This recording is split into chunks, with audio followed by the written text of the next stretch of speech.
Muy buenos días, muy buenas tardes o quizás muy buenas noches, estimado oyente, según sea la hora y el país donde se encuentre escuchando este nuevo programa.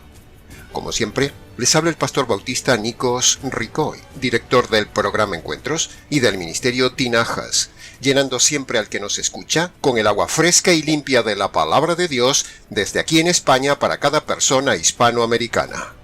Muy bienvenidos una vez más a todos y muchas gracias por estar ahí atentos al nuevo mensaje de hoy de nuestro programa Encuentros.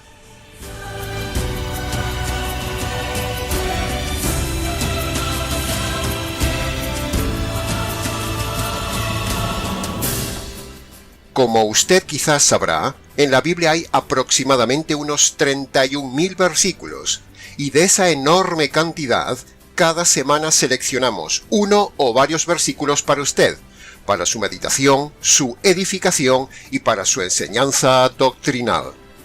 Lo admirable y maravilloso de toda esta cantidad de versículos es que todos esos versículos convergen de una u otra manera en un solo punto, en el Evangelio y en el Señor del Evangelio. Eso es lo que le da sentido a cada versículo de la Biblia. En esta semana y en este programa hemos elegido un verso bastante conocido, pero que le daremos nuestro toque personal del Ministerio Tinajas, redirigido como siempre al Evangelio, en el noble arte de redirigir todo hacia el Evangelio del Señor del Evangelio, el centro de toda la Biblia.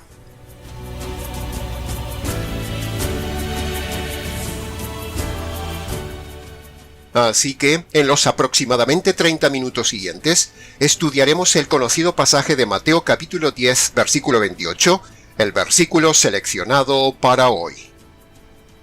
Sabemos que Mateo capítulo 10, versículo 28 es un pasaje muy conocido y también polémico, y precisamente, porque los pasajes más conocidos y polémicos son los más manipulados por los pastores del día de hoy, por ejemplo, Juan 3.16, Romanos 10.9 y Apocalipsis 3.20, y un largo etcétera.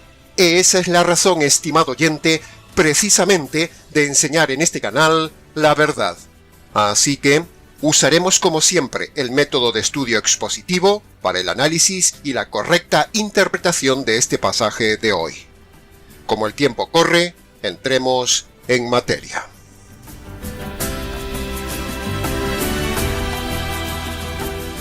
Entremos en el análisis y comentario de la primera frase de Mateo capítulo 10, versículo 28, que dice: No temáis a los que matan el cuerpo.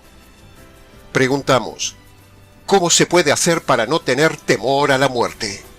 El temor lo produce la culpa la producen los pecados, y los pecados los produce una persona inconversa. ¿Puede ver la cadena, estimado oyente? Por lo tanto, si quitamos los pecados por medio de la conversión, se desvanece el temor y surge la seguridad completa. Así que, sencillamente, para no tener temor a la muerte, uno debe estar convertido, porque si usted se muere con sus pecados sin perdonar, entonces no solo tendrá temor, sino que también tendrá terror al otro lado de la muerte. Porque si usted se presenta ante Dios, el juez justo, con sus injusticias, con sus pecados sin perdonar, entonces Dios lo juzgará con justicia por delincuente y lo enviará a la cárcel eterna. Y eso sí que da temor y temblor, estimado oyente. Así que no tema a quien le mata, sea una persona, sea una enfermedad, sea un accidente o este dichoso virus. Tema más bien a quien le mata la esperanza con doctrinas falsas, con evangelios falsos, que producen un temor falso y una seguridad falsa ante la muerte. Así que bien haría usted, estimado oyente, escuchar con atención este mensaje de hoy para no tener temor a la irremediable muerte.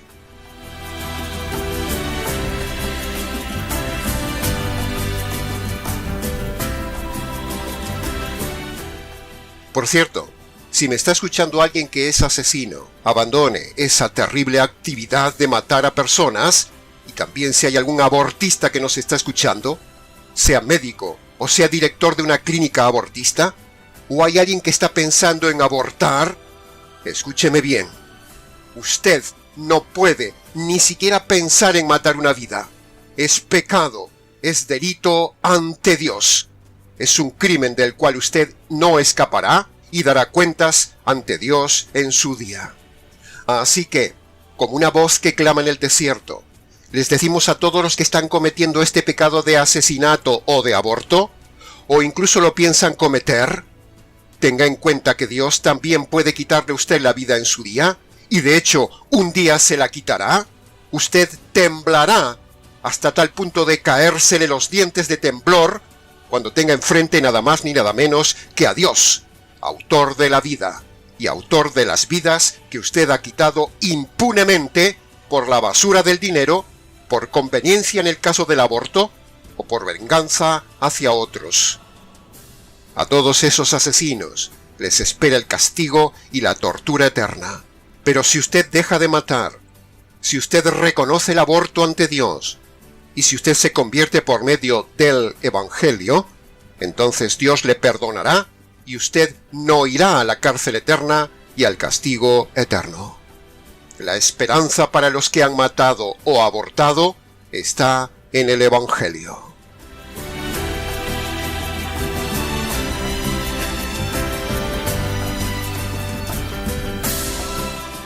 Ahora, también damos una palabra para los que están pensando en matarse, es decir, suicidarse.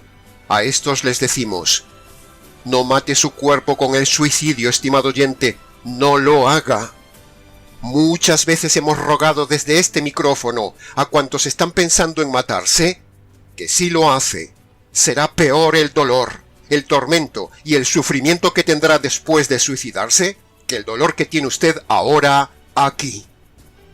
No sea insensato, estimado oyente, no se suicide, ni siquiera piense en hacerlo.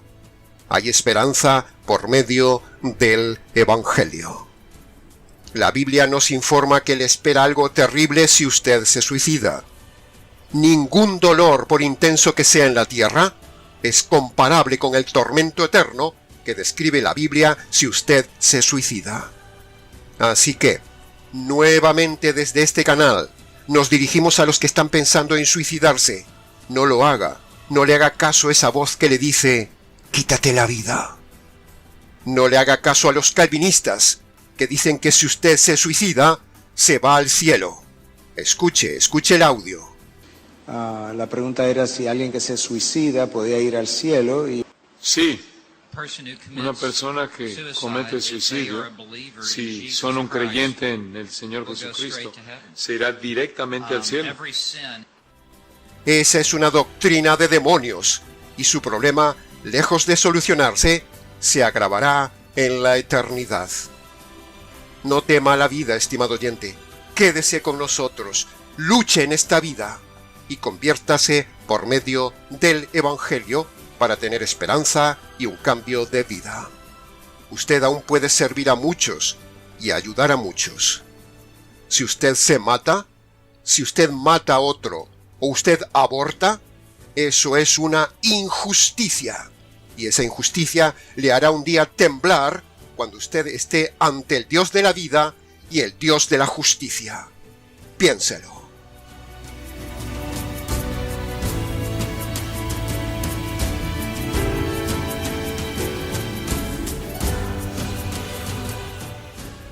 Pasemos ahora al análisis y comentario de la segunda frase de Mateo capítulo 10, versículo 28, que dice: No pueden matar el alma. El alma es inmatable, estimado oyente. O dicho en términos teológicos, el alma es inmortal. El alma, una vez creada, ya nunca muere, dice la Biblia. El cuerpo se degrada, el cuerpo se envejece y el cuerpo se queda aquí. Pero la Biblia dice que el alma, el lugar de nuestros sentimientos, de nuestra conciencia, de nuestro ser, de nuestro yo, de nuestros pensamientos, vive ya de forma inmortal para siempre. Cambiaremos de cuerpo, pero no cambiaremos de alma. Lo hemos dicho ya varias veces en el ministerio. De hecho, tiene usted un vídeo de este tema en el canal titulado La inmortalidad. Búsquelo, le hará bien. El hombre puede matar el cuerpo, incluso Dios puede matar el cuerpo.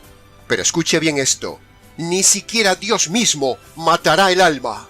El alma que Él ha creado consciente es inmortal, no desaparece nunca. Solo que esa inmortalidad tiene dos destinos, y usted mismo es el que decide cuál es el destino de su alma inmortal. Jesús dice que el alma no se puede matar, lo dice el versículo. El alma vive para siempre en el destino que elige su libre albedrío.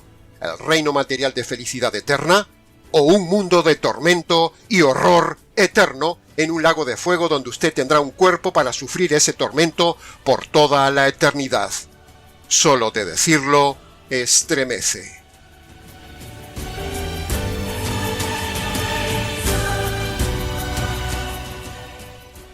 Cuando Dios le mate, o alguien le mate, o una enfermedad lo mate, o este dichoso virus moderno lo mate, sea como sea, esa muerte es irremediable. Y usted debe tener su alma preparada para la muerte. Y entonces, volvemos siempre al mismo punto. Para tener su alma preparada para la muerte física, usted necesita la conversión por medio del evangelio jurídico. El mayor temor que usted debe tener es el enfrentar su alma a la justicia divina sin el perdón de los pecados de su alma. Ese es el mayor temor que debe tener y que no le enseñan en las iglesias del día de hoy. Tema, tiemble y reaccione ante la justicia divina sobre su alma. La solución, el Evangelio.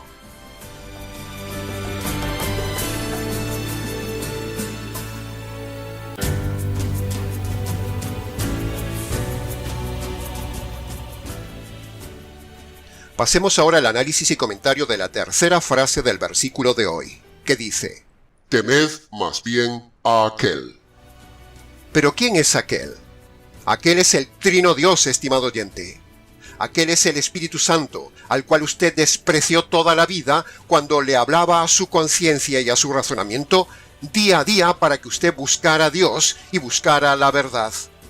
Usted debe temer al Espíritu Santo, porque si usted no lo escucha ahora, como Él le convence de pecado, de justicia y de juicio, usted lo ofende, usted le blasfema y un día temerá estar ante Él. Tema ante el Espíritu Santo. Aquel es también el Señor Jesús, que un día vino a salvarlo, y si usted despreció toda su vida el Evangelio del Señor del Evangelio, que lo diseñó para usted, usted temerá un día ante Él. Tema ante aquel que un día usted lo verá como su juez, si no se ha convertido en la tierra, y entonces usted escuchará aquellas palabras que Él mismo dijo anticipadamente: Apártate de mí, maldito, al fuego eterno. Tema al Hijo de Dios. Y aquel es también el Padre, que descargará un día toda su furia sobre usted si ha despreciado al Hijo y al Evangelio de su amado Hijo. Quien desprecia el Evangelio del Hijo, el Padre lo hará temblar. En definitiva, estimado oyente, ¿se imagina lo que es enfrentarse ante aquel Trino Dios, siendo un ser usted tan insignificante? Dios lo aplastará por soberbio, por arrogante, por independiente, por autosuficiente, por rebelde, por vivir su propia vida y por vivir en sus propias ideas, por negar su existencia como ateo, por criticar que Dios lo haya creado, etcétera, etcétera. Sí, hay gente que maldice a Dios por haberle dado la vida. Maldicen su misma vida sin valorar la esperanza de eternidad maravillosa que tiene la vida. Un día, dice la Biblia, que Dios lo humillará hasta hacerlo comer polvo a todos los arrogantes que caerán de rodillas con llanto de horror ante el Dios de la justicia. Ahora su soberbia es altiva, pero un día su soberbia será humillada, y todo el universo lo verá usted humillado, y nadie le librará del juicio de Dios. En definitiva, tenga temor, estimado oyente, reflexione, piense, pare y agárrese al Evangelio de la justicia que el mismo Dios diseñó para que un día usted no tenga delante suyo al Dios temible y terrible que lo hará temblar ante su justicia, tal como dice Hebreos capítulo 10, versículo 31. Horrenda cosa es estar delante del Dios vivo y su justicia. Es para temblar.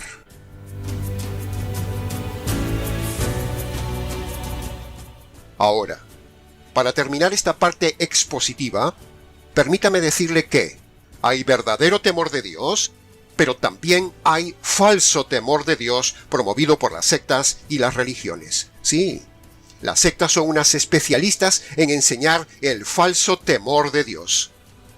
Podríamos definir temor de Dios como respeto a Dios, reverencia hacia Él y correcta obediencia a sus doctrinas. Pero las sectas le hacen temer por el diezmo, le hacen temer por el ayuno, le hacen temer para no dejar de congregarse, le hacen tener temor del sábado, le atemorizan ante determinados alimentos, le hacen temer por cosas abrogadas del Antiguo Testamento, le hacen temer por el bautismo, y un largo etcétera. Pero esas cosas no son el correcto temor de Dios. Estos ejemplos que le hemos dado son solo unos ejemplos del falso temor de Dios que le despiertan las sectas.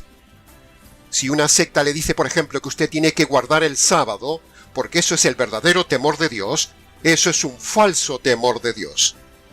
Las sectas despiertan y enseñan el falso temor a Dios. Todos aquellos que están metidos en una congregación, sean sectas o religión cristiana, que tengan tan solo una mala doctrina, esos tienen un errado temor de Dios. La Biblia dice en Gálatas capítulo 5 versículo 9 que un poco de levadura contamina toda la masa. Eso significa que una sola doctrina errada contamina a toda la iglesia.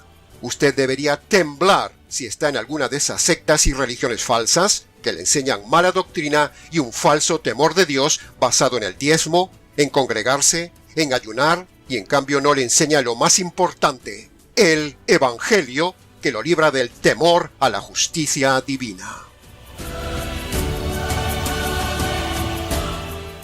Usted no debe temer a no dar el diezmo, no debe temer a no hacer ayuno, no debe temer a no congregarse, no debe temer a respetar el sábado, etcétera, etcétera. Usted debe temer a la justicia divina que está sobre usted si no se ha convertido por medio del Evangelio.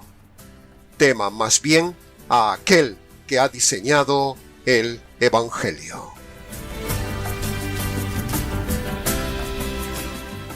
Y pasemos ahora a la cuarta y última frase del versículo de hoy de Mateo capítulo 10, versículo 28, que dice: la perdición del alma y del cuerpo en el fuego eterno.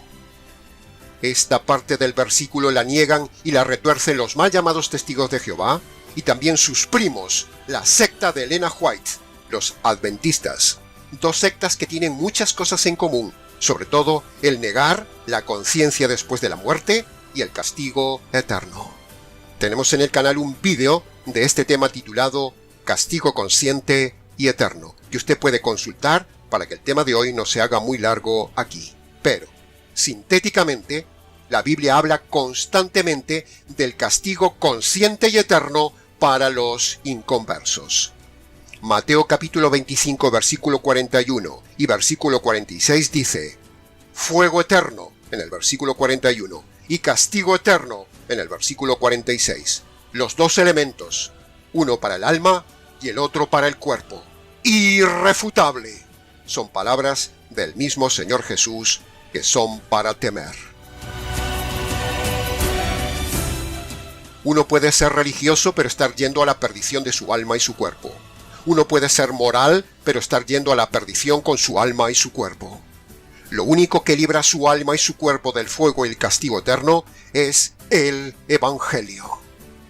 La secta de los adventistas, por ejemplo, que pasan por cristianos, niegan el castigo del cuerpo y del alma en la eternidad. Y miren lo que dicen de su diosa, la profeta Elena de White. Escuche. Y nosotros como adventistas del séptimo día, escúcheme bien lo que le voy a decir a todos los que nos están mirando, creemos que Elena G. de White es un profeta y que se levantó en el tiempo que Dios necesitaba un profeta y que fue inspirada por Dios como profeta y que escribió todo lo que escribió bajo la unción del Espíritu Santo. Estos son los lobos que dicen que el alma en la eternidad estará en estado inconsciente. Estos lobos son los que dicen que Dios en su amor no puede castigar al hombre por toda la eternidad. Y esta es la secta que dice que no hay cuerpo que aguante el fuego.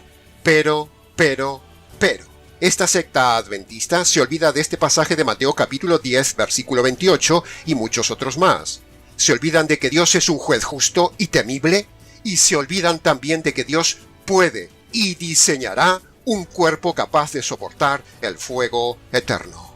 Así que tengan mucho cuidado con esta secta de los adventistas. En cambio, la Biblia enseña que si usted muere con sus pecados sin perdonar, Dios le aplicará la justicia divina y su alma se perderá para siempre en la tortura de sus emociones, y a la vez esa alma será puesta dentro de un cuerpo nuevo, cuerpo que será capaz de resistir al fuego, así como un hombre diseña muchos instrumentos capaces de resistir el fuego y no consumirse. El alma sufrirá angustia porque ya no tendrá esperanza, y el cuerpo sufrirá el dolor del fuego torturador. No es sensacionalismo esto que decimos, estimado oyente, sino que es la palabra de Dios para que el hombre tiemble y se prepare por medio del Evangelio. Tema esto, estimado oyente, tema todo esto para tener temor y temblor.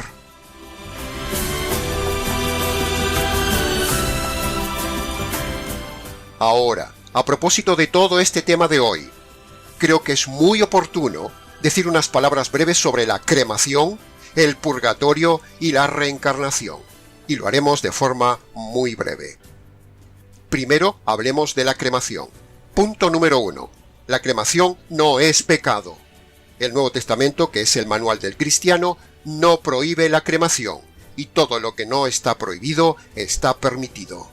Así que tenga paz si usted pensaba cremar a los suyos por falta de lugar o por ser más barato. Punto número 2. El tema no es la cremación del cuerpo aquí en la tierra al morir. No, ese no es el tema. El punto importante es evitar la inevitable cremación de su cuerpo en la eternidad. Eso es lo importante. Punto número 3. Los que han muerto en un incendio, los cristianos quemados en una hoguera, etcétera, etcétera. ¿Qué pasaría con ellos? Pues sencillamente no pasa nada. Punto número 4. La forma de enterrar a una persona no afectará la resurrección futura de su cuerpo, así que tenga paz. Punto número 5. Cuando usted crema un cuerpo, también se vuelve polvo, igual que si usted lo enterrara, solo que la cremación acelera el proceso de volver al polvo, no cambia el proceso, por lo tanto tenga paz. Punto número 6. La centralidad no debe estar en qué se hace con el cuerpo al morir, sino que la centralidad es qué ha hecho usted con su alma antes de morir. Del alma se encarga usted, del cuerpo se encargan los demás. Punto número 7. El ser humano tiene el mismo valor, sea enterrado o cremado. No pierde valor ni dignidad. Lo que importa es hacerlo con respeto y dignidad. Punto número 8. En los tiempos en que estamos de pandemia, como en cualquier peste en cualquier época de los siglos, mucho mejor es la cremación. Punto número 9. Lo que sí no sería sabio ni prudente es tener las cenizas de una persona en casa. Lo ideal, en nuestra opinión pastoral, es buscar un lugar donde esparcirlos con dignidad o enterrarlos si se pudiera. Punto número 10. ¿Qué es más digno y honroso, estimado oyente? ¿La cremación o ser devorado por los gusanos? Piense, y no sea ritualista ni se deje llevar por los religiosos legalistas. Lo que sí es cierto es que la cremación no es pecado. Y punto número 11. Para terminar, le recordamos la ley universal de la conservación de la materia de Antonio Lavoisier, que dice: nada se crea, nada se destruye, todo se transforma. Por lo tanto, al quemar un cuerpo, quedará en cenizas y lo demás se transformará en gases. Cenizas y gases conforman la misma cantidad de materia del cuerpo de esa persona que no desaparece, solo se transforma. En conclusión, hay libertad para hacer lo que usted quiera, tanto enterrar como incinerar. Que conste en acta. Pasemos ahora al análisis brevemente del segundo punto relacionado con el tema de hoy, que es el purgatorio. La gran mentira y el gran negocio de la religión católica romana fue, es y será el purgatorio, el gran negocio de los siglos. Con el dinero del purgatorio se hicieron grandes injusticias, se hicieron grandes catedrales, se hizo San Pedro y se sufragaron hasta guerras. El purgatorio, básicamente, dice la Iglesia Católica Romana, es un lugar de transición temporal antes de entrar al cielo. Pero eso es falso. No hay tal purgatorio en la Biblia. La gente pagaba fuertes sumas de dinero a la Iglesia Católica Romana porque la Iglesia les decía que ella tenía poder de sacar el alma del difunto del purgatorio a cambio de dinero y así acelerar que vayan al cielo. Menuda falsedad. Pero Jesús nunca habló del purgatorio. Y en toda la Biblia no se menciona ni por asomo, ni una sola vez, el invento del negocio del purgatorio. Una injusticia, un negocio y una herejía que clama al cielo. La Biblia solo habla de dos lugares: el reino de los cielos o el reino de las tinieblas. Nada de purgatorio. Es una doctrina de demonios. Que conste en acta. Y pasemos ahora al análisis y comentario del tercer punto, la reencarnación. La Biblia no admite la reencarnación, estimado oyente. Ese es otro invento de las religiones y filosofías orientales. El hombre no pasa por varias etapas en su vida. El hombre no se reencarna en animales ni en otra persona. No. Eso no tiene ninguna base bíblica ni sentido y es un invento oriental. La Biblia, la única verdad moral y doctrinal absoluta sobre la tierra, dice que el hombre es creado de una vez y para siempre, y cuando el hombre pasa por la etapa de la tierra, es ahí donde se decide su destino eterno, inmortal. La filosofía de la reencarnación es falsa, que conste en acta. En resumen, los adventistas dicen que no hay conciencia en el castigo eterno ni fuego eterno. Los calvinistas dicen que si usted se suicida se va al cielo. Los católicos se inventan el negocio del purgatorio. Y las religiones orientales se basan en la reencarnación. Estamos rodeados de doctrinas de demonios. Pero usted hoy ha escuchado la verdad. Ahora, para terminar el mensaje de hoy, para que usted no tenga temor a la muerte, para que usted no tenga temor a estar ante la justicia de Dios, para que usted no sea cremado en el lago de fuego eterno, para que sus pecados sean perdonados y para que usted tenga salvación eterna, permítanos explicarle ahora las dos noticias para que sepa obedecer las dos condiciones. Dos noticias y dos condiciones. Usted debe reconocer las dos noticias y obedecer las dos condiciones, y así evitar la condenación del alma y del cuerpo. Así que, escuche con atención el final del mensaje. Escuche primero la mala noticia para luego obedecer la primera condición. Punto número 1. Todo hombre debe reconocer ante Dios que es un delincuente a causa de los muchos delitos cometidos en toda su vida por haber roto las leyes de Dios. El hombre es un delincuente en busca y captura bajo la justicia divina. Si Dios le da alcance y le quita la vida hoy con sus delitos sin perdonar, ¡zas!, lo enviará a la cárcel eterna. Esto sí que es para temblar. Punto número 2 de la mala noticia. Usted debe reconocer que Dios es un juez justo, y por lo tanto, Dios tiene que hacer justicia sobre los delitos e injusticias que usted ha cometido en toda su vida. Dios no puede saltarse la justicia que merecen sus injusticias, estimado oyente. Dios no es un Dios bonachón, ni un abuelo consentidor ni un papaíto como dicen por ahí. Esta verdad también debería despertar en usted temor y temblor. Ahora, escuche la buena noticia para poder así obedecer la segunda condición. Punto número 1 de la buena noticia. Dios, en su paciencia, está aplazando la sentencia de justicia y muerte sobre usted para que se convierta por medio del Evangelio. Si usted está escuchando este mensaje es porque usted está disfrutando de la paciencia de Dios, pero no abuse de su paciencia. Punto número 2 de la buena noticia. La justicia que usted merece recibir por sus injusticias le cayó un día al Señor Jesús en la cruz, cuando el Padre, en complicidad con el otro juez, el Espíritu Santo, mata y ejecuta al Hijo para descargar la justicia divina que usted provoca ante Dios por sus injusticias. Esta sí que es una buena noticia, estimado oyente. Amén. Aleluya. Ahora, habiéndole explicado la mala noticia de su estado ante Dios y la buena noticia de la cruz, Dios le manda a usted ahora 2 condiciones indispensables para que Dios perdone sus pecados y lo salve del castigo eterno. Esas 2 condiciones basadas en las 2 noticias son, preste atención, primera condición que usted debe obedecer. Usted debe reconocerse culpable y delincuente ante Dios.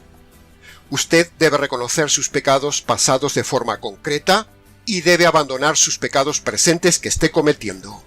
Esto sería el arrepentimiento bíblico, es decir, la primera condición.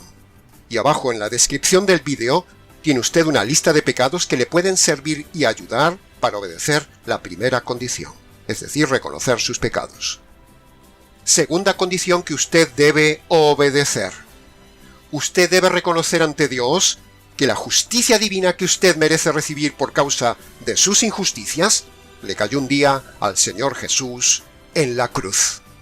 Y ahora usted debe apropiarse, debe agarrarse, debe hacer suya, debe echarse encima, debe recibir esa justicia por medio de la fe. Esa es la segunda condición que usted debe obedecer.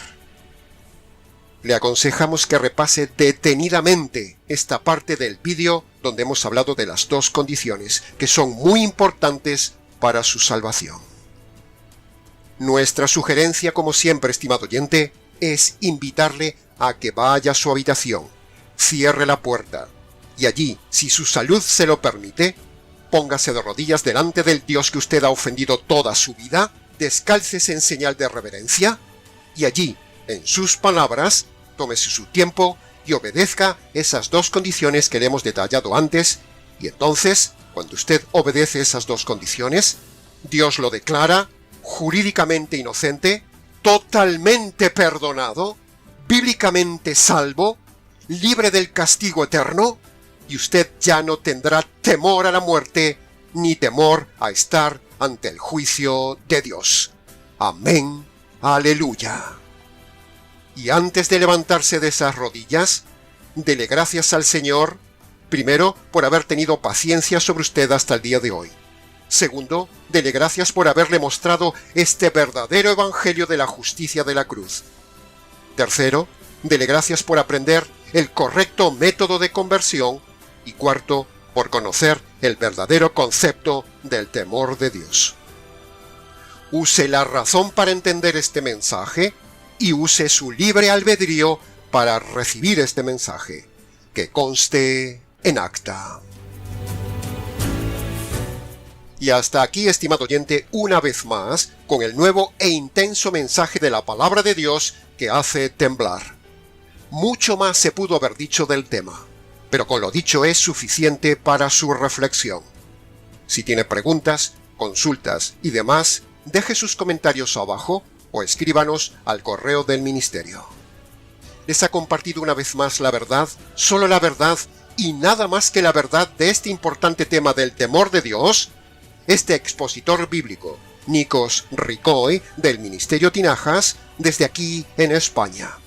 Será entonces, con el gusto de siempre, hasta nuestro próximo encuentro con la verdad, aquí en nuestro habitual programa Encuentros.